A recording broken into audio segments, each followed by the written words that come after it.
Touma Bakary exige désormais des conditions à remplir avant l'obtention d'un contrat de travail à toute personne de nationalité étrangère. Le ministre de l'Emploi et de la Formation professionnelle, dans une circulaire adressée aux patrons des entreprises publiques, parapubliques, privées, demande qu'automatiquement un Camerounais soit associé à un travailleur étranger pour un transfert de compétences efficace.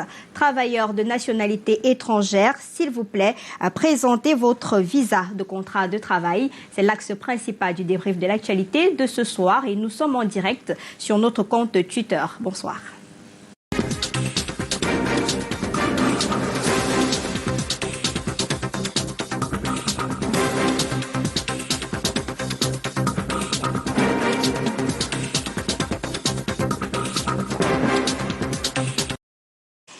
Ils sont conviés au débat de ce soir, acteurs politiques, acteurs de la société civile, directeurs d'entreprise. Le panel est bien constitué. Je commence par le doyen de ce plateau. On a l'habitude de l'appeler notre Mbombok à nous, Dieudonné Yebga, acteur de la société civile. C'est la casquette qu'on préfère utiliser ce soir. Bonsoir et bienvenue. Bonsoir et bonsoir à tous les fidèles clients de cette émission. Des clients, d'accord, ça c'est très bien dit. Moussa Osseni, il est directeur de la communication dans une entreprise privée. Je vais citer sans publicité, Nextel. Bonsoir et bienvenue. Bonsoir, je suis très ému de participer à ce débat constructif pour l'émergence d'un Cameroun prospère. C'est votre première sur ce plateau. Bien évidemment, même si je participe indirectement à toutes les campagnes, nous travaillons ensemble avec Canal 2 International, une chaîne de vitrine au Cameroun et qui fait la fierté depuis plusieurs années. Merci beaucoup d'être là. Lui aussi, c'est sa première sur ce plateau du débrief de l'actualité. Acteur politique, militant très engagé dans le FSNC. Cissé Bamanga, bonsoir et bienvenue. Oui, bonsoir. Merci une fois de plus d'avoir invité l'un des meilleurs partis politiques qui brûle en ce moment dans le septentrion et progressivement qui va prendre dans d'autres régions du Cameroun. Je suis très content ce soir d'être là avec la famille, je dis ça comme ça, parce que c'est des personnes que j'aime beaucoup. Je les aime parce qu'ils sont là pour dénoncer, pour travailler. Comme on le fait tous les jours, nous participons à ce que le Cameroun soit quelque chose de grand demain. Merci une fois de plus d'être là à Canal 2, une chaîne très républicaine. Merci de votre présence. Lui, c'est un habitué du débrief de l'actualité, membre du comité directeur du PCRN, Sob Amin Fudieu. Bonsoir et bienvenue. Bonsoir Lille. Je ne me présente plus et je n'ai plus besoin de présenter le PCRN que tout le monde connaît déjà. Même les sourds ou les muets connaissent qui est le PCRN aujourd'hui. Aujourd'hui, nous abordons une question qui est cruciale, celui de l'emploi. Et je voudrais préciser que dans le cadre de la promotion de l'emploi au Cameroun, nous avons lancé hier une grande campagne dans tout le septentrion qui consiste à faire une formation emploi. C'est-à-dire qu'on est en train de préparer des jeunes, on est en train de former des jeunes dans des emplois directs. Je vais vous envoyer la facture tout à l'heure pour passer au service commercial, faire la publicité des activités du PCRN. Merci. Le panel est donc constitué. Je commence par vous, Dieudonné. Le 27 juin dernier, les chefs d'entreprise publics, parapublics et privés, autres coordonnateurs de projets, ont reçu cette circulaire du ministre de l'Emploi et de la Formation professionnelle sur l'obtention des modalités d'obtention de visa de contrat de travail. Première réaction, vous qui côtoyez le monde des entreprises? Alors, moi, je ne pense pas que c'est une nouveauté. C'est juste un rappel peut-être à l'ordre. Parce que on se souvient que c'était en 1977 avec le président Amadou Ahidjo qui avait sorti un décret concernant le personnel expatrié. Et toutes ces modalités-là existent depuis longtemps. Maintenant, pourquoi en ce moment? C'est justement parce que dans notre pays, c'est comme si on ne respectait plus la loi. C'est des choses qui existent depuis, mais pourquoi le ministre Issa Chiroma fait cette sortie? En réalité, ça veut dire qu'on ne respecte plus ce qui devrait être fait.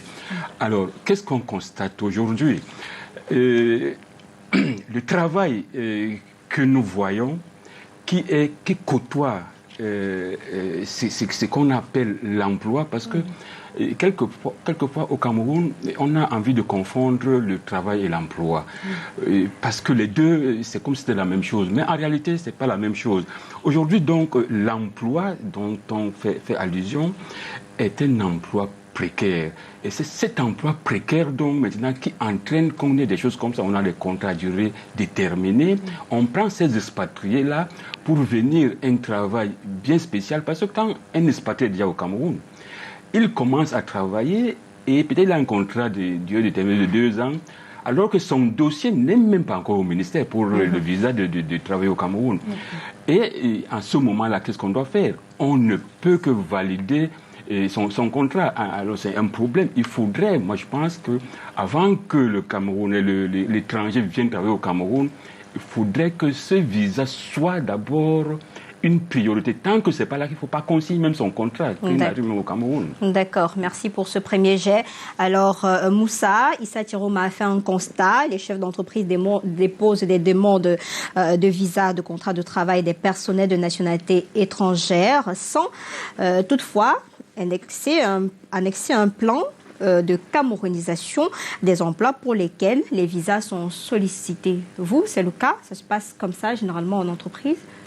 Écoutez, tout d'abord, je m'en vais féliciter avec beaucoup d'enthousiasme ce circulaire du ministre de l'Emploi parce que c'est pas inédit, mais compte tenu du contexte, comme qu'a rappelé Sa Majesté, il était très important parce qu'il y avait beaucoup de l'amalgame. Il y a la confusion entre la pression et la précipitation aujourd'hui au Cameroun, où l'employé camerounais n'est plus au centre de la préoccupation, sa valeur même est mise en berne, et bien évidemment. C'est vrai que nous, de notre côté, vous constateriez également que nous mettrons au centre de nos préoccupations les employés camerounais, parce que nous sommes les premiers employeurs après l'État, je parle du groupe Baba en général, qui emploie beaucoup de Camerounais qui sont mis en avant et qui forment des jeunes à s'auto-employer et également à être beaucoup plus performants dans le chantier de l'emploi. Mais maintenant, revenons au circulaire du ministre de l'Emploi aujourd'hui au Cameroun, c'est quand même très pertinent. Et même très aberrant de voir qu'aujourd'hui, la complexité de la situation fait que la valeur qui est donnée à un employé expatrié qui vient d'ailleurs est plus considérée, même chez certains chefs d'entreprise, c'est qu'il y a une aberration. Alors, il est donc très important et très utile de les ramener à la raison et de les rappeler qu'il y a quelque chose de pertinent, celui d'un transfert des compétences et aussi le visa qui leur est demandé. Parce qu'avec cela, il y a des garanties qui sont faites. C'est vrai que tous ces travaux sont sapés à cause de la corruption, du népotisme et bien d'autres choses. Mais de notre côté aujourd'hui, en tant que chef d'entreprise, nous sommes en train d'œuvrer pour voir ce qui est mieux pour nous, pour les peuples camerounais et les employés que nous sommes aujourd'hui, pour que nous soyons beaucoup plus considérés. Aujourd'hui, madame, avec votre permission, vous dire que les Camerounais aujourd'hui ont envie d'être valorisés et ils ont beaucoup de compétences. Ce qui nous écœure, parfois même, ils ont des mêmes valeurs, ils ont des mêmes compétences avec des expatriés, mais ils sont plus considérés. Alors, ce qui est utile pour nous, c'est de la considération de ces Camerounais en les donnant beaucoup plus de possibilités. Ce que nous faisons aujourd'hui en entreprise, même si le travail il restait beaucoup de choses à faire à l'avenir. D'accord. Alors, on constate tout de même que dans les entreprises publiques, parapubliques, ces expatriés-là occupent quand même des postes stratégiques aujourd'hui. Est-ce parce que nous aussi, les Camerounais, on ne comprend pas qu'on est capable de faire des choses sans pouvoir inviter ces expatriés-là dans nos entreprises? Écoutez, d'où cette sortie? Je pense que pour ajouter un peu de l'eau dans le moulin de mes deux prédécesseurs, frères et amis, tout à l'heure, Sa Majesté a parlé d'un mot rappel à l'ordre. Et avant d'arriver sur votre plateau, j'ai fait pas mal d'enquêtes personnelles et allant jusqu'au niveau du ministère de l'Emploi et de la formation professionnelle. Et j'ai compris beaucoup de choses. Je pense que les choses se font déjà. Mais aujourd'hui, avec la situation actuelle, voyez-vous, l'INS, depuis 2020, le taux quand même de chômage au Cameroun a augmenté. C'est vrai que c'est de 6,1%. Ça a considérablement augmenté. Ça a augmenté. Et en majorité, on parle beaucoup plus des femmes et des jeunes. Et quand vous regardez la population du Cameroun en masse, ce sont ces deux personnes-là vraiment qui contribuent à grossir cette population. Donc, moi je pense que la sortie du leader de mon parti et du ministre de l'Emploi, Formation professionnelle, c'est une sortie qu'il faut encourager. Aujourd'hui, les employeurs mettent beaucoup de défauts, beaucoup de manquements sur la Covid-19. Depuis la Covid-19 est arrivée, c'est vrai que la Covid-19 a touché 3 sur 5, je peux dire, employeurs au Cameroun, mais ça urge de rappeler à l'ordre, ça urge de revenir à des faits. Parce que j'ai l'habitude de dire souvent que dans notre pays, le Cameroun, ce ne sont pas des lois ou des décrets ou alors des lignes à suivre qui manquent. Maintenant, c'est la surveillance et l'applicabilité de ces lois et de ces statuts qui malheureusement n'arrivent pas à être appliqués. Qui va surveiller cela pour être appliqué? C'est moi, c'est vous, c'est lui, c'est ceux qui nous écoutent. Parce qu'aujourd'hui, le ministre a fait la note.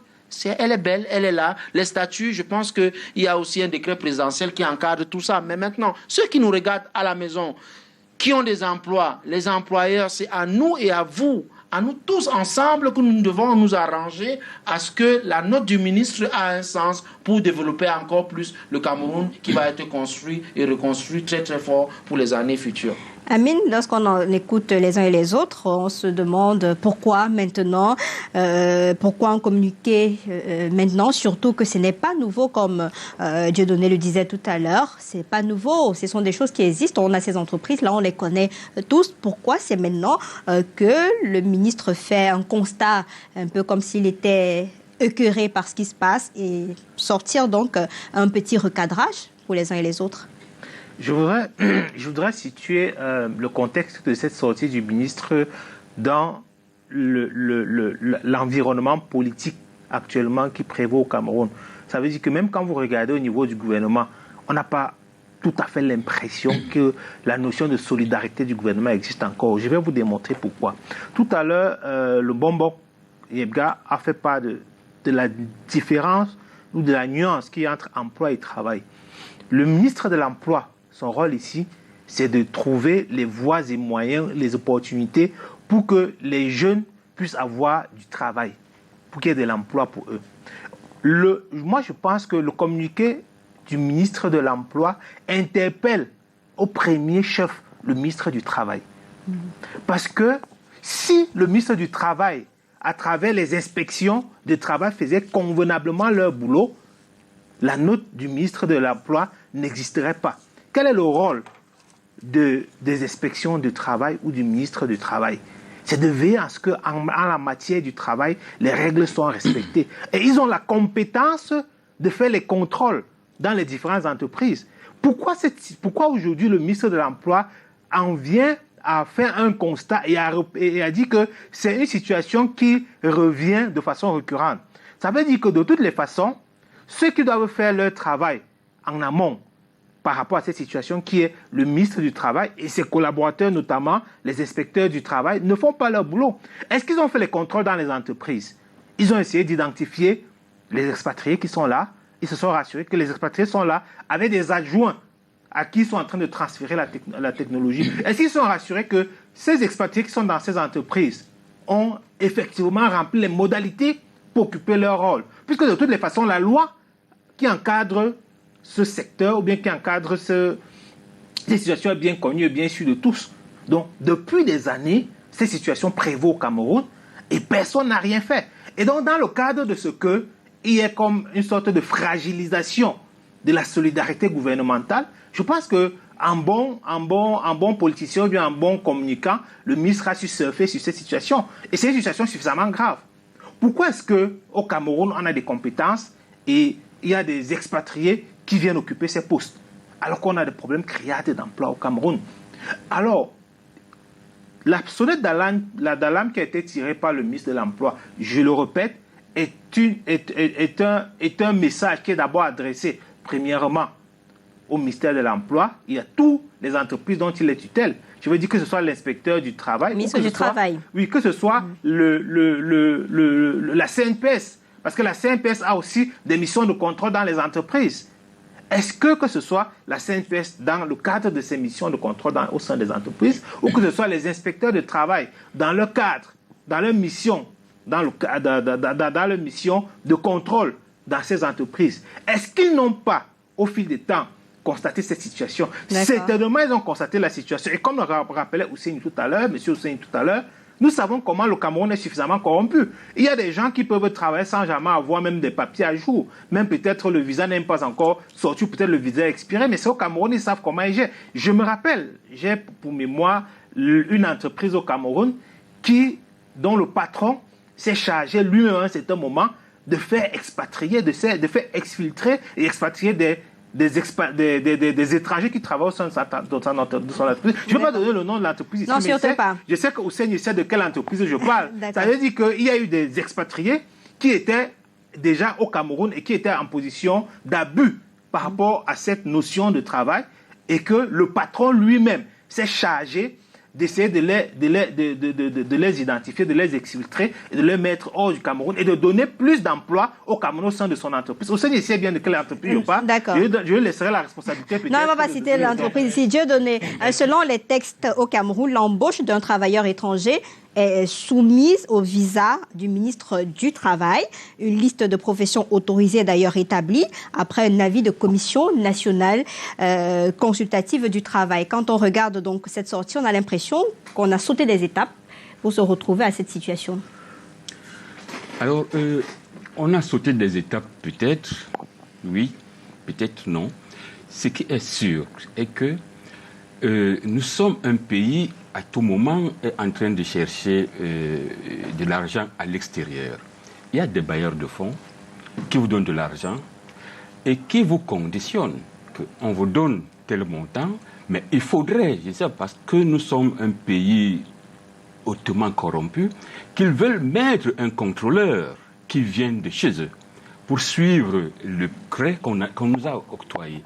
Alors, quand ils viennent donc, en réalité, ce n'est pas uniquement pour contrôler l'argent qu'on nous a donné, mais c'est pour faire rapatrier, c'est pour gagner un peu plus. Et c'est qu'on nous a donné. On donne avec la main droite et on récupère avec la main gauche. Donc, il y a certains expatriés qui viennent accompagner des projets. Alors, quand ils viennent donc accompagner des projets, ce n'est pas qu'on a sauté la procédure, mais en réalité, c'est une condition pour qu'on vous donne de l'argent. Et à ce moment-là, on ne peut pas respecter ce qui a été dit. Qu'est-ce qu'il faut donc faire?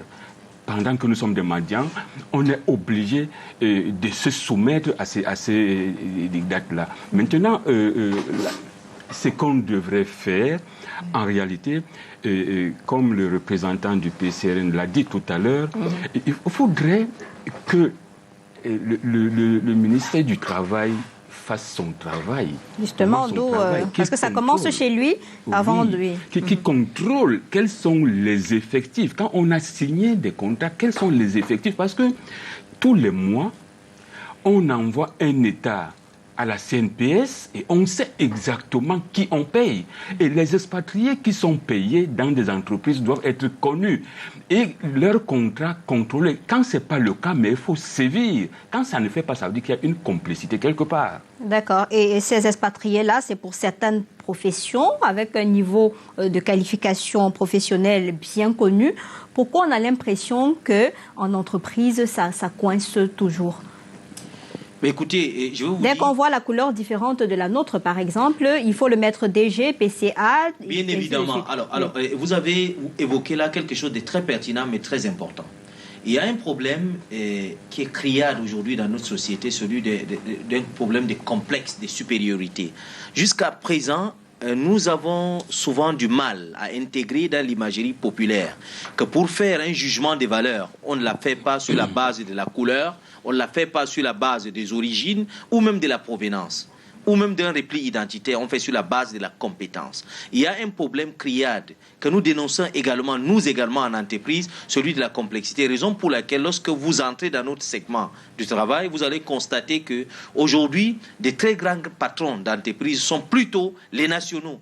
Pour la simple raison que nous avons décelé en eux beaucoup de compétences, ou même à un moment donné, ils font des réalisations que ceux expatriés n'en ont pas la capacité. Mais aujourd'hui, pour que cette situation soit résolue et que nous arrivons à une situation où le citoyen camerounais, l'employé ou le travailleur camerounais se sentent au centre de la préoccupation et se sentent valorisés, il faut d'abord une volonté politique. Aujourd'hui, la volonté politique passe par les gouvernants qui aujourd'hui, eux également, ne sont pas facilitateurs de certaines situations. Je vais vous dire, les chefs d'entreprise dans ce pays, laissez même les expatriés, aujourd'hui dans ce pays, est-ce que ces chefs d'entreprise, ces entrepreneurs même aguerris qui sont des nationaux sont même considérés dans ce pays? Ils n'en sont pas. Ils ne sont même pas le plus souvent valorisés à leur juste valeur. Allez même dans des banques pour faire des prêts. Lorsqu'un expatrié vient, on le considère beaucoup plus qu'un Camerounais qui lui-même est identifiable. Alors c'est un problème généralisé qu'il faut toucher à la source. Et maintenant, la volonté politique vient donc appuyer cela en donnant beaucoup plus d'importance aux citoyens camerounais. Nous avons beaucoup de situations où aujourd'hui, ceux qui sont compétents, peut-être même plus que les autres, quand ils partent chercher du boulot, on ne les donne pas, on donne plutôt à un expatrié parce qu'il vient d'un pays X. Je vous donne un segment du travail, comme par exemple le marché de la farine. Un meunier, n'est-ce pas, qui a appris son métier, qui est un Camerounais, et celui-là qui est un expatrié, la manière de les payer dans certaines entreprises vraiment va vous éclairer. Ils ont de la même valeur, les mêmes compétences, mais sauf que l'autre est en plus bien payé, bien logé et bien loti. Alors, est-ce à dire que nous sommes donc des contributeurs de cette injustice qui est manifeste? La circulaire est bien beau, mais maintenant il faut changer des mentalités. Il faut beaucoup plus aimer les siens et accepter que les Camerounais ont des compétences. Allez à l'étranger, vous allez voir ce que les Camerounais développent. Venez aujourd'hui en entreprise, nous allons vous démontrer ce que certains Camerounais le font ici. Vous serez très éblouis. Parfois, ils sont plus compétents que les autres. Alors le problème, c'est la volonté politique. Il faut un changement objectif des mentalités. Il faut intégrer une culture d'entreprise qui va dans le sens de la valorisation du citoyen et de l'employé selon sa compétence, non selon son origine ou ses affinités. D'accord. Si il y a un point quand même de ce communiqué qui fait tiquer plus d'un, c'est-à-dire que le ministre demande de coller, ça je paraphrase, de coller à ces expatriés-là, des Camerounais, pour un transfert de compétences. Est-ce qu'on ne peut pas faire l'inverse, c'est-à-dire que demander plutôt à l'expatrié de se coller à ce Camerounais pour aussi apprendre, c'est-à-dire qu'on a toujours l'impression que c'est le blanc ou bien c'est l'autre de nationalité étrangère qui peut nous apporter quelque chose. Pourtant, ça peut être l'inverse. Écoutez, ou alors juste des complémentarités. Écoutez, je pense que vous avez peut-être lu dans mon cerveau, ou alors vous avez un potentiel magie pour lire dans les boules de cristal. Parce que je voulais déjà parler de ça, parce que c'est ça la nouveauté en fait dans la chose, s'il faut appeler ça comme ça, dans la note. C'est ça la nouveauté, parce que il faut saluer déjà le travail formidable que les régionaux font ici dans le littoral ici.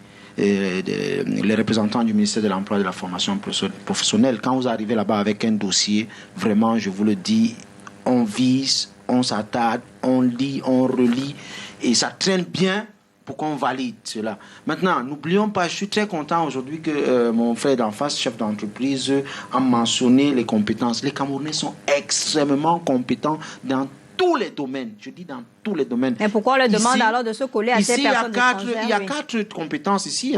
Si on enlève les casquettes civiles, politiques, je connais les compétences de chacun. Maintenant, la malgouvernance ou alors la gouvernance n'a pas aussi encadré tout ça. Moi, j'ai envie de vous dire que cette lettre du ministre Issa Tchourouma Bakari, c'est comme une passe de but qu'il a donné au ministre du Travail. Moi, j'ai envie de dire, une fois de plus encore, ceux qui nous regardent, combien de fois, même ici, je vois à Canal 2, combien de fois vous êtes restés un matin, des personnes du ministère du Travail sont venues fouiller ou bien chercher des poux, ou bien chercher alors des soucis, comme l'a dit Mbambo tout à l'heure. Ils ne font pas, ils sont pas là. Le ministre du Travail dans notre pays aujourd'hui, peut-être qu'il met de l'énergie et la force ailleurs, mais non, l'énergie est là. Et vous voyez ces derniers temps, le ministre du Travail, le ministre de l'Emploi professionnel, ils ont bougé les lignes. On parle du SMIC qui va quitter de près de 40 000 ça n'est pas encore validé à 100 000 francs. Mais c'est même pas ça, c'est pas encore validé. Mais c'est déjà bien qu'on en parle, bien que c'est pas ça le cœur du problème. Le cœur du problème, c'est une réforme vraiment creuse, interne, dans presque tous les secteurs de notre pays. Je voulais justement recentrer, c'est-à-dire que pourquoi est-ce qu'aujourd'hui, dans un communiqué, on vous demande, en tant que Camerounais, de vous greffer à un expatrié dans une entreprise pour un transfert de compétences? Ça va frustrer toujours des personnes. Ensuite, non, ça va pas frustrer. Oui. Je pense que tout à l'heure, lors de la première prise de parole, je vous ai montré et vous m'avez aidé dans les chiffres que extrêmement c'est chaud. comme on dit dans le quartier, parce que le taux de chômage dans l'entreprise, voilà, les employés, ils le savent. Et puis, il y a certaines personnes qui collent ça à la COVID-19. Moi, je pense que c'est déjà une bonne chose aujourd'hui de coller à l'expatrié la compétence, mais il faut qu'on creuse, il faut qu'on travaille. Pourquoi pas le ministre du Travail et l'ami et aîné et leader politique qui est le mien mettre la main ensemble pour travailler, pour avancer, faire des choses. Le ministre du Travail et l'emploi professionnel peuvent faire des choses très fortes. Mais n'oublions pas aussi que nous sommes dans un pays où tout est centralisé. Parce que vous pouvez avoir une très bonne initiative, vous pouvez penser des bonnes choses, mais tant que ça arrive là-bas en haut, à Yaoundé, et comme on le dit souvent vulgairement dans les quartiers, on peut bloquer tout cela. Moi, je pense que c'est déjà une bonne dynamique, comme l'a dit tout à l'heure certains sur ce plateau. On va continuer à dénoncer, on va continuer à mettre les problèmes des Camerounais, les problèmes de fond, les problèmes simples qui vont nous permettre d'aller à l'émergence 2035 dont le chef de l'État, son Excellence Paul Biya, parle tous les temps et tous les jours. Je vous vois sourire. Je n'ai rien dit. Non, mais je suis votre développement, je n'ai rien dit. N'oubliez pas que moi, personnellement, bien que je suis au FSNT, je suis un républicain. Non, on a donc, compris. Le chef de l'État, son Excellence Paul Biya, appartient à tous les Camerounais. D'ailleurs, je lui salue depuis vos mécages. Je sais qu'il voit très bien quand même. Alors, vous savez qu'il est à Evo, mais oui, là, on le sait, on est quand même un allié, on a des informations. Alors, pour chuter vraiment rapidement, c'est dit qu'aujourd'hui, l'ajout qui vient coller dit qu'il faut mettre un Camerounais à côté d'un expatrié. C'est quelque chose de bon. Et laissez-moi vous dire, et ça je vous donne un petit secret, et vous dire que les prochains dossiers qui vont aller dans les ministères de l'emploi, de formation professionnelle ou alors les représentations de ces ministères-là, ça va être chaud parce qu'on va mettre une grosse loupe pour vraiment bien contrôler pour avant que le dossier ne sorte. D'accord. Amine, on est dans un pays où on nous demande de cesser d'être dépendant de l'extérieur. En même temps, on parle de transfert de compétences, on vous parle de créer de nouvelles opportunités aux côtés de ces étrangers-là. Est-ce que finalement, le discours n'embrouille pas les téléspectateurs qui nous regardent? Parce que chaque fois, avec tout ce qui s'est passé, le Covid, la crise, on a demandé aux Camerounais d'être véritablement autonomes et de ne pas s'accrocher sur l'extérieur. Mais aujourd'hui, quand il s'agit de l'emploi, on vous dit, OK, il faudrait vous accrocher sur des expatriés pour un transfert de compétences. Bon, comme s'il en manquait au Cameroun. C'est juste regrettable parce que la situation telle que vous l'avez décrite nous démontre qu'on se retrouve aujourd'hui dans un pays qui est sans tête ni queue. Quand je dis sans tête ni queue, c'est que au niveau de la gouvernance, on a l'impression que le gouvernail n'est plus tenu par une seule personne, ou alors le gouvernail souffre entre les mains de plusieurs personnes qui se la discutent. Parce que moi, je n'arrive pas... Moi, je voudrais d'abord préciser que le problème de travail ou d'emploi, de création d'emploi, est d'abord un problème de souveraineté nationale. Quand on dit un problème de souveraineté, ça veut dire que les administrations doivent pouvoir concourir ensemble pour améliorer la situation.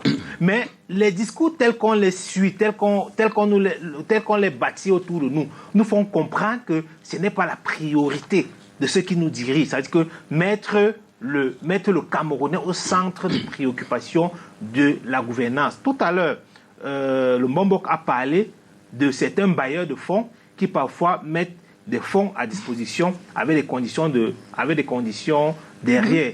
Mais nous avons nos lois et nos textes. Nous ne pouvons pas et nous ne devons pas accepter peut-être des fonds qui vont en contradiction avec les lois ou les textes que nous avons votés à l'Assemblée nationale. Je vais vous prendre un exemple. Je suis, c'est à ma deuxième expérience du multinational au niveau de la direction où j'ai quand même une expérience d'à peu près 12 pays africains. Où j'ai vu les dirigeants sont des expatriés? Ça veut dire, je vous explique un peu, ça veut dire qu'on est dans des pays où vous avez ouvert des filiales. C'est-à-dire quand vous allez dans ces pays pour ouvrir les filiales, même si vous avez l'argent n'importe comment, on vous impose d'abord d'ouvrir votre capital aux locaux, ceux qui sont là-bas. Sinon, votre entreprise ne peut pas constituer une filiale sur place. Une fois que vous l'avez ouvert, tous les employés qui ne sont pas des locaux, qui sont par exemple des employés qui viennent du pays d'origine, doivent être déclarés. Et il y a un quota qui est fixé. Et on vous communique le quota des employés que vous pouvez envoyer de votre pays pour venir travailler là-bas et la durée exacte de leur séjour ou de leur mandat sur place. Et quand la période où le mandat cesse arrive, ce sont les autorités qui vous informent, qui vous notifient, qui prennent les dispositions pour que vos collaborateurs qui ont été envoyés là-bas puissent rentrer chez eux.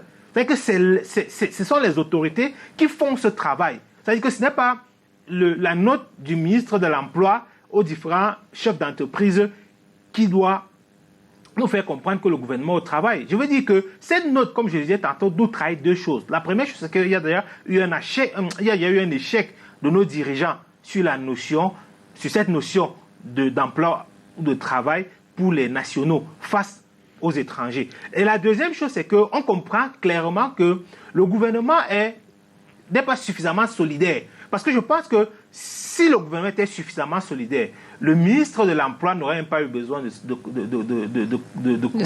sortir ce communiqué. Il se serait adressé à son collègue du travail qui a suffisamment les éléments, les données, les ressources et tout ce dont il a besoin pour faire appliquer la loi. D'accord. Donc aujourd'hui, le pays est sans tête ni queue et la situation telle qu'elle est partie là n'est pas prête à s'arrêter. Je vais sortir par ce qui s'est passé à la primature, je pense hier, où les malvoyants sont partis toujours pour des problèmes de discrimination dans le cadre de l'emploi. Ils estiment que parce qu'ils sont handicapés, ils doivent avoir un statut bien particulier. Et le statut est même connu. Mais seulement la loi est là, mais personne ne respecte la loi. C'est-à-dire qu'on les discrimine malgré la loi. Et quand ils sont allés pour manifester, ou bien pour se faire entendre, qu'est-ce qui s'est passé? On les a arrêtés, on les garde actuellement dans des geôles.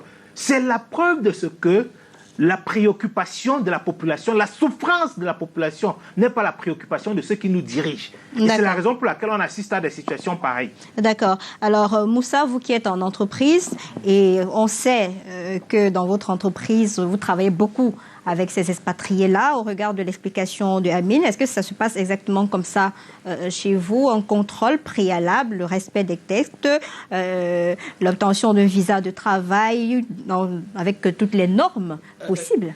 Écoutez, c'est avec beaucoup de fierté que je vais vous dire aujourd'hui, le promoteur de notre entreprise qui est aujourd'hui leader dans le monde de l'emploi aujourd'hui, et M. Baba Dampolo, c'est un homme au Cameroun qui a fait ses preuves il y a plus de 30 ans, qui aujourd'hui, toutes les entreprises sur lesquelles il est passé, de l'agroalimentaire à la prestation des services. Non, restons sur le cadre de... On va vous permettre de faire la publicité ou bien de présenter. Je parle du général au particulier. Non, je préfère qu'on aille au particulier directement. Et puis lorsqu'on parle des entreprises, et c'est ça le mal du Cameroun, lorsqu'on parle des entreprises, il faut mettre en avant des nationaux qui ont fait l'effort dans l'édification d'un Cameroun prospère à travers les emplois. Le moment venu, on viendra le faire. Ne vous inquiétez pas. Alors, merci infiniment. Alors, ce que je voudrais dire, c'est que de notre côté, nous faisons tout ce qui est à notre pouvoir pour mettre les Camerounais au centre de notre préoccupation, à travers, bien évidemment, ce quota qui est attribué aux Camerounais. Nous les respectons. Ceux des expatriés, le quota, c'est combien? Écoutez, c'est à plus de 90% de Camerounais, vous comprenez? Maintenant, dans la classe dirigeante, ça dépend des joint ventures, c'est-à-dire des accords qui sont faits entre les partenaires, si c'est une société d'actionnariat. Et ça aussi, il faut les mettre sur la table et comprendre.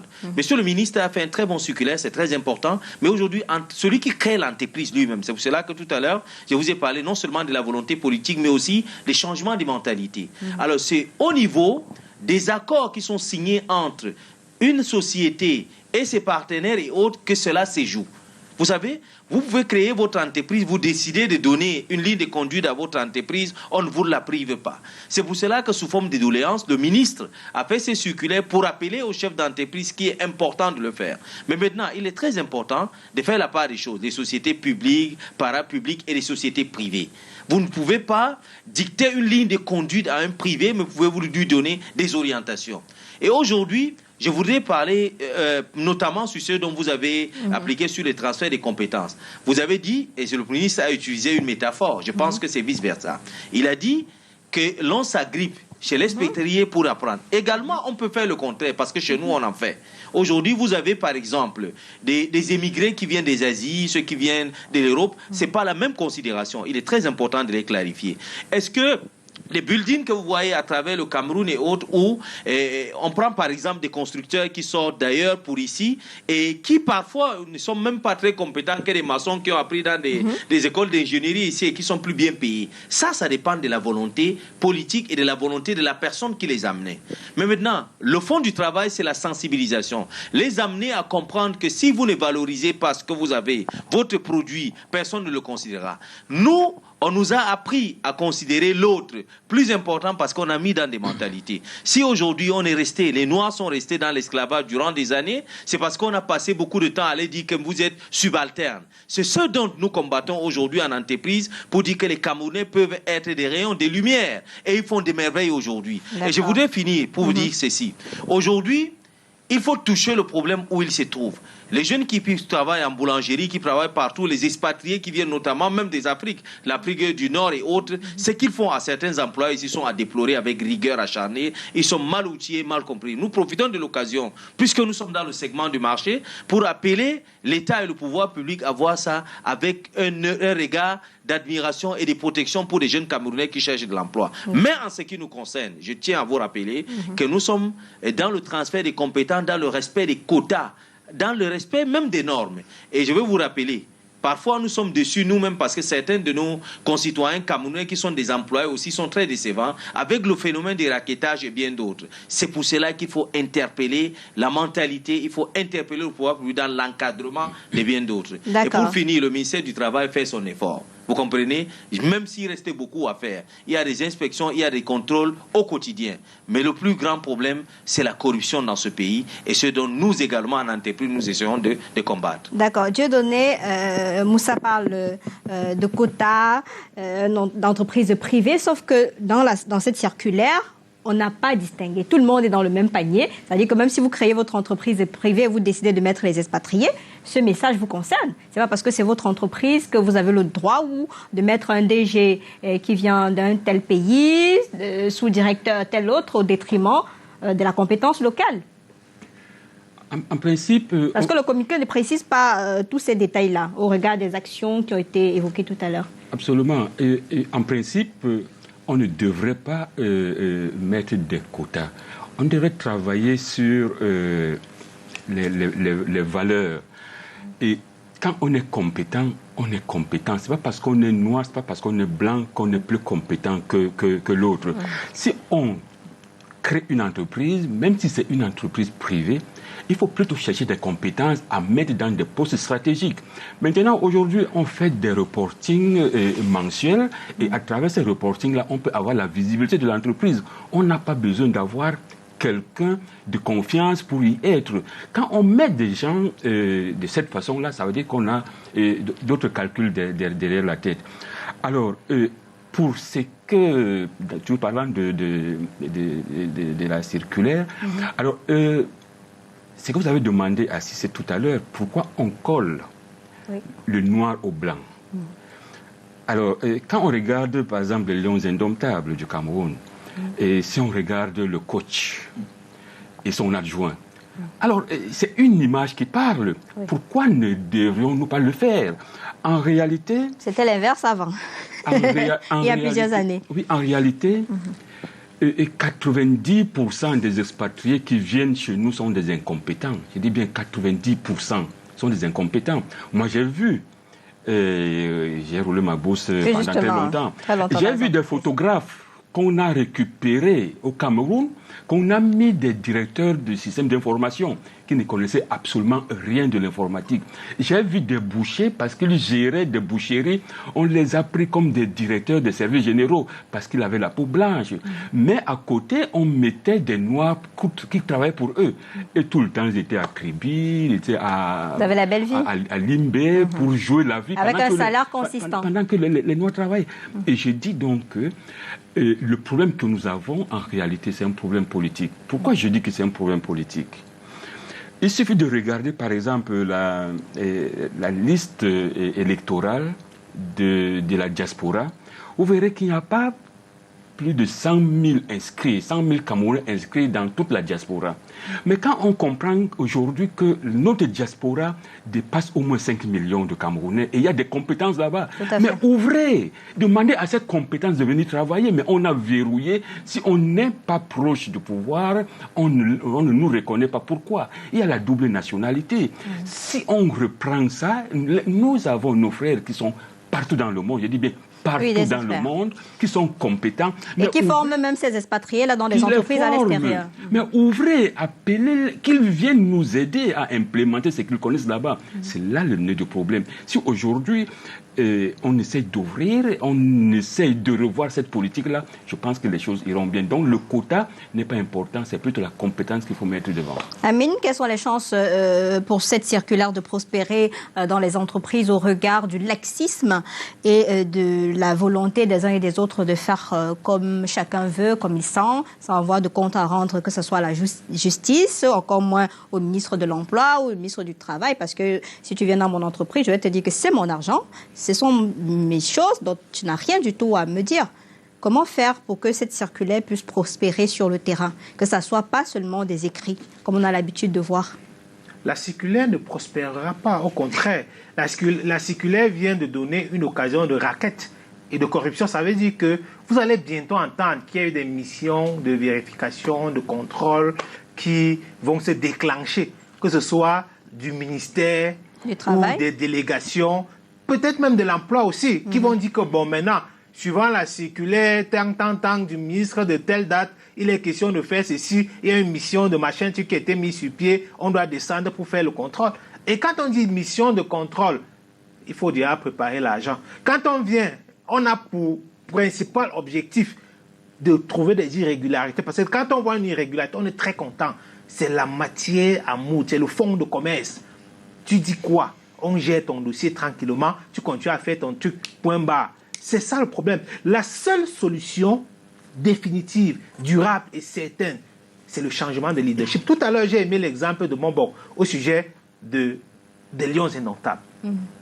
Depuis des années, on nous a toujours apporté des incompétents. C'est-à-dire qu'il y a parfois eu des coachs qui sont arrivés, si vous ne savez pas, s'il a un jour coaché une équipe, même dans son village, du pays où il venait. On ne sait pas par quelle alchimie les coachs arrivaient. Si vous entendez qu'on paye un coach 30 millions par mois, c'est 50 millions. Mais quand vous regardez l'individu, il ne ressemble pas à 30 millions de salaire par mois. Vous comprenez que c'est des gros montages de corruption où on te met devant, tu touches l'argent, tu redistribues à tes amis. C'est la mafia, on avance. Ça n'a jamais changé. Aussi longtemps que le leadership était pareil. Mais dès que le leadership a changé et qu'il y a un nouveau leadership qui est venu avec quelqu'un de beaucoup plus charismatique, qui est l'émanation de la volonté populaire au-delà du vote des délégués, c'est l'émanation de la volonté populaire. On a vu que les choses ont directement changé. Aujourd'hui, le coach peut être un noir et son adjoint c'est un blanc.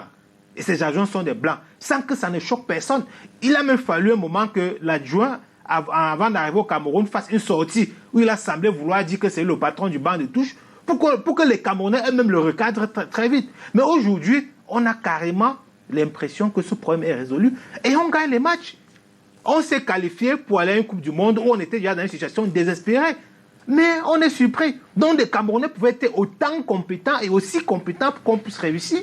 Donc je suis en train de dire que la circulaire ne servira à rien. On a créé l'opportunité aux fonctionnaires d'aller davantage s'enrichir. Ça ne va servir à rien. La seule solution la plus efficace, c'est le changement de leadership. Et moi, j'ai toujours une expression qui parfois choque certains sur le plateau télé, c'est l'alternance politique. Un point, un trait. Sans cas, ça sera toujours les mêmes. C'est-à-dire, tu as été ministre de tel département hier, le jour où on va lire au poste national un vendredi à 17h, on t'enlève du département X, on t'envoie au département Y. C'est les mêmes petits copains. Et au même moment, on va faire des circulaires, des notes, on va faire comme si on était très fâché. Lequel de ces ministres se sent choqué depuis qu'on a arrêté des aveugles, qu'on a mis? Le même ministre de l'Emploi qui a sorti sa note, qui peut être acclamé aujourd'hui, on aurait attendu qu'en au-delà de sa casquette de ministre, en tant que leader d'un parti politique, qui puisse prendre position, qui puisse dire que non, ce n'est pas normal que des Camerounais qui sont sortis pour revendiquer que la loi soit respectée dans le domaine de l'emploi et du travail, en ce qui les concerne, qu'on les arrête, qu'on les embastille. D'accord. Merci. Alors, Cissé, il y a que le Cameroun aussi dans la dynamique de créer des opportunités d'emploi pour les investisseurs afin de stimuler l'économie locale, d'où une pareille sortie de votre patron. Pas de mon patron. Entre guillemets, si vous voulez. Guide politique, si vous voulez. Oui. Ok, moi je pense que je ne vais pas rester pessimiste parce que je suis un républicain qui croit en son pays. Je suis un jeune qui croit au Cameroun. Je sais qu'à un moment, depuis aujourd'hui des années 80, nous n'avons pas eu les dirigeants qu'il faut, mais quand vous voyez aujourd'hui l'arène politique, les jeunes sont là et les jeunes se battent tous les jours à démontrer qu'ils peuvent aussi. Ça, comme je vous ai dit lors de la deuxième prise de parole, c'est une balle une passe de but qu'on vient de donner au ministre du Travail. Je peux dire qu'on a fait pour nous. Mais depuis là, le ministre du Travail, on n'a pas vu sa réaction. Non, le ministre du Travail, comme l'a dit tout à l'heure, le ministre du Travail, comme l'a dit tout à l'heure, M. Oseni, il travaille, mais peut-être qu'il a mis de l'énergie ailleurs. Donc nous allons le rappeler et le ramener. Il va fusionner avec le ministre de l'Emploi et de la Formation professionnelle. Et je vous vois sourire parce que je vous ai dit tantôt que ces derniers 2-3 mois, ça bouge un petit peu. On parle du SMIC, là on sort, on dit que les quotas, on parle là, on dit qu'il faut greffer un Africain à côté d'un Blanc. Bambok Assemblée dit quelque chose de très pertinent lors de la première prise de parole, où il dit que vous créez votre entreprise, mais n'oubliez pas que vous avez des personnes avec qui vous collaborez. De fois même, ce sont ces fournisseurs-là, de fois même, ce sont ceux qui vous donnent de l'argent. Comme l'a rappelé mon cher ami d'en face, Hussein Mbou dit que les banques aujourd'hui ne donnent pas l'argent. Excusez-moi. On vous donne l'argent, on vous donne des conditions. On ne donne pas l'argent aux noirs, on donne l'argent aux blancs. Mais je vous le dis, il y a des Chinois, excusez-moi, comme ça, qui arrivent, qui ne savent même pas dire bonjour. Nous, on a moi, je peux vous le dire, il y a eu des personnes que j'ai appris comment on allume même un ordinateur. Mais il était mon patron. Donc tout ça, on a besoin de la réforme. Tout ça, on a besoin de changer. Et qu'est-ce qui va changer ça? C'est le pouvoir central, malheureusement, parce que nous sommes dans un pays où tout est centralisé à Yaoundé. Et c'est bien que nous sommes tous les jours sur les plateaux pour dénoncer. C'est bien que vous preniez des thèmes vraiment très forts comme ça, qui permettent à édifier, qui permettent aux Camerounais de comprendre que les choses sont en train de bouger. Je te dis, mon cher frère, ami du PCRN, il ne faut pas être très dur. Je comprends très bien que tu représentes aussi ces Camerounais-là qui souffrent. On compatit ensemble, mais je dis, faisons confiance à notre pays, faisons confiance aux vrais rouges jaunes. C'est ça, la patrie, et nous l'avons dans le cœur. Moussa, avant de continuer pour la dernière tranche de ce programme, il y a une question qui arrive là. Comment est-ce qu'on fait pour obtenir un visa pour ceux qui sont des expatriés dans votre entreprise? Comment s'obtient un visa de travail? Mais écoutez, aujourd'hui... Parce qu'on a à dire que la procédure, on apprend que la procédure est assez difficile au ministère de l'Emploi, au ministère du Travail. C'est très compliqué au point où tout le monde est obligé de passer outre ces exigences-là et passer par la fenêtre. Il faut éviter de faire de l'amalgame. Malgré les vicissitudes de la vie, malgré les difficultés dans ce pays, il y a quand même des avancées. Nous ne sommes pas des automates. Il y a toute une procédure. Alors, la première des choses, c'est que avant qu'un expatrié ne vienne, il y a d'abord une invitation qui est préalablement faite. Et s'il vient pour une entreprise, il y a une déclaration qui est faite à l'endroit des personnes qui sont en charge, n'est-ce pas, du contrôle des employés entre le ministère de l'Emploi et le ministère du Travail, qui les donne le visa, n'est-ce pas, d'exercer objectivement. Les simples requêtes des dirigeants, des chefs d'entreprise, vous confèrent déjà cette attitude à obtenir ce visa. Ce n'est pas de la magie. Il y a aujourd'hui un passage que j'aime bien en tant que musulman, mais je l'aime du côté des chrétiens. On dit « Mon peuple périt par manque de connaissances ». Il ne faut pas faire des amalgames. Les services sont là, mais nous sommes des acteurs de ce laxisme. On parle de lenteur administrative. Bien sûr, la lenteur administrative est existentielle. Nous avons hérité d'un système dont nous déplorons avec rigueur acharnée, mais ça dépend des secteurs. Tout à l'heure, nous avons parlé de manière générale, conjecturelle, mais il est très important de situer les choses dans leur contexte. Vous ne pouvez pas, par exemple, demander à un multinational qui a un siège de l'autre côté, qui a une manière d'opérer dans le choix de ses dirigeants, de lui coller, de lui demander de faire une autre chose. Ça, c'est vraiment une aberration. C'est même de l'injustice à la limite de la possibilité. Alors, je parle ici sur le contrôle de Bombo, qui est, lui, acteur de la société civile, qui connaît la charte internationale des travailleurs et même de l'homme en général, qui confère à un être humain un choix. Mais maintenant, le problème fondamental, nous appelons les chefs d'entreprise à être beaucoup plus conciliants, à faire ce qu'on appelle de la priorité pour ceux-là qui sont plus compétents. Mais ne demandez pas à quelqu'un qui a une grande banque, qui prend ses origines de la France, de venir prendre quelqu'un ici pour le mettre. Non, c'est trop lui demander, parce qu'il y a une méthode de rotation. Il faut respecter les lois de la République. Hein? Il faut respecter les lois de la République. Les lois de la République, il faut les respecter, mais il faut très bien lire les circulaires. On n'a pas dit de faire la méthode de substitution. On a parlé des transferts des compétences. Alors, évitons d'entrer dans le jeu des Occidentaux qui nous ont imbécilisés pour un bon du temps et enlevons la rancœur. Parlons sur la base de la compétence. Si l'expatrié est compétent, faisons avec lui. Si le Camerounais est compétent, faisons avec lui. C'est ça la justice sociale. Ne parlons pas de quelque chose comme si nous étions en train de faire un repli identitaire qui n'est pas du tout très très appréciable sur le plan de la logique humaine. Vous comprenez très bien ce que je suis en train de dire. Je vais vous dire, au Cameroun, il y a des chefs d'entreprise qu'il faut même vanter aujourd'hui. Quand je prends un exemple de la CSPH aujourd'hui, avec les ajouts qui ont eu la Caisse de stabilisation du prix de l'hydrocarbure avec son directeur général, des grosses avancées. Ça, le port autonome de Douala. On va faire la promotion des entreprises ici, sinon je vous donne les factures, s'il vous plaît. Nous parlons de notre pays. On ne fait pas la promotion. Il y a la méritocratie. Non, ne refuse pas. Non, on ne fait pas la promotion des entreprises ici. Je respecte bien, parce que le président fondateur est un ami, est un frère. C'est bien compris, Moussa. Oui. Pour terminer. Pour terminer, c'est que les pro-sexes sont là, on essaye de les faire. Mais je vous dis, il faut une volonté politique. La chaîne est biaisée. Je suis d'accord qu'il y a beaucoup de choses à faire. C'est bien compris. Colas me signale qu'on a 5 minutes pour sortir de ce programme. Je commence par vous, Mbombo. Est-ce qu'il n'est pas donc temps, au sortir de ce débat, de promouvoir l'emploi national? Alors, moi, je pense que ce qui a été dit m'inquiète plutôt. Pourquoi ça m'inquiète? Parce que c'est le ministre, l'ancien communicateur du régime, qui le dit. Alors, moi, je l'ai connu pour la toute première fois. Il était ministre de Transport. À l'époque, le pont de Bessengue s'était écroulé et il est descendu tout de suite à Douala, et il a fait une déclaration que pour refaire le pont de Bessengue, la vallée de Bessengue, il fallait 2 milliards. Alors moi, ça m'a choqué. Comment il sort directement, il vient constater et il définit un budget tout de suite. Alors ces sorties m'inquiètent souvent. Donc, c'est bon, oui, vous terminez, Bobo. Oui, on vous a compris. Non, on va pas refaire le débat, s'il vous plaît. Non, s'il vous plaît, on va pas refaire le débat. Vous terminez. Non, c'était ça mon message, que j'étais vraiment inquiet pour la sortie de M. Issa Chiroma, comme je le connais. Merci beaucoup. Alors, Amine, au sortir de là, comment faire pour sécuriser les emplois au Cameroun, toutefois participer à ce transfert de compétences sans blesser les uns et les autres? Je dirais que dans tous les États, la notion de protectionnisme est au cœur du développement économique. Dans tous les États au monde. Sinon, on n'aurait pas des Africains qui seraient morts au large de l'Europe. Il y a de cela 2 jours. Cela ne se serait pas passé.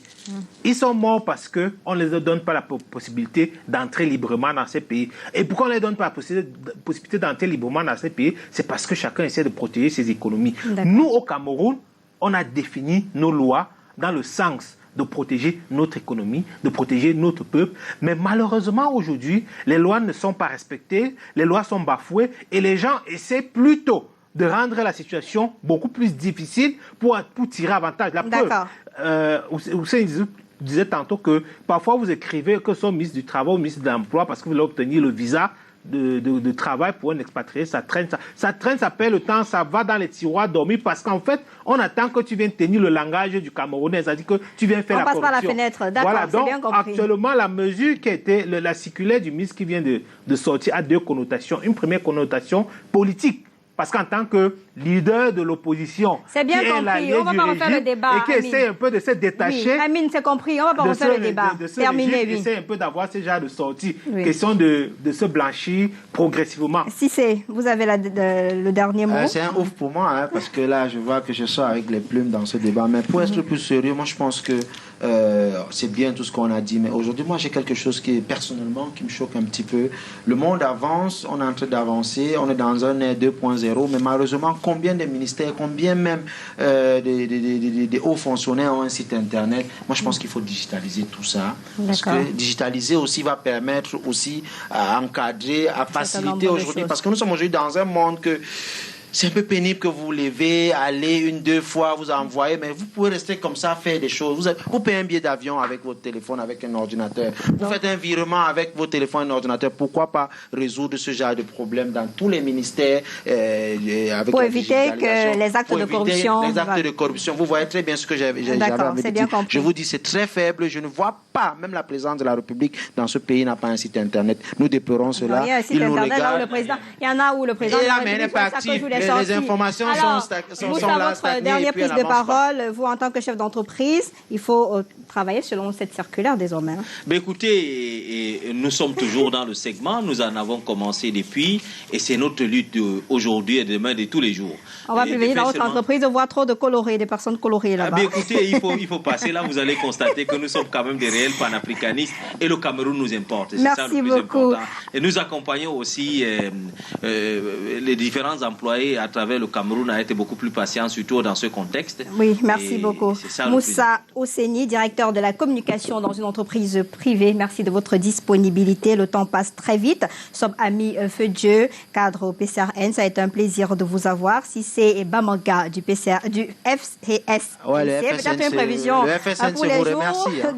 Alors, Mbambok, Dieudonné Yebga, merci de votre présence. Mesdames, Messieurs, ça a été un plaisir d'être des vôtres durant toute cette semaine.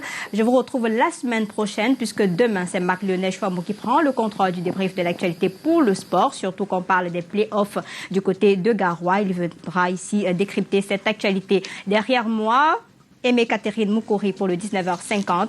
Passez d'excellents moments en compagnie de nos programmes. Bonsoir.